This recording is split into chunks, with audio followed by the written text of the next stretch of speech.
అత్యంత పోషకాలతో కూడిన గింజల్లో బాదం గింజలు ఒకటి. అయితే చాలా మందిలో ఒక చిన్న డౌట్, వీటిని తొక్కలతో తినాలా వద్దా? ఇది వాళ్ళ మనం తెలుసుకుందాం.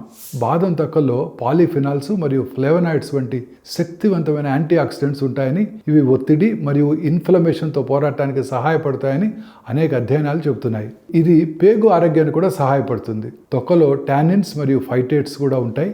ఇవి పోషకాలని అబ్జార్బ్ చేయడంలో ముఖ్యంగా జింక్ మరియు కాల్షియంని అడ్డుకుంటాయని చెబుతుంటారు. కొన్ని సందర్భాల్లో బాదం తొక్క గట్టిగా ఉంటుంది మరియు జీర్ణక్రియ కూడా ఆటంకం కలిగిస్తుంది. ఇక బాదంను నానబెట్టి తొక్క తొలగించడం వల్ల వాటి ఆకృతి మృదువుగా ఉంటుంది. దీనివల్ల నమలటం మరియు జీర్ణం కావడం కూడా సులభంగా ఉంటుంది. అలాగే నానబెట్టడం వల్ల ఫైటిక్ యాసిడ్ వంటి యాంటీ న్యూట్రియంట్స్ తగ్గిపోతాయి.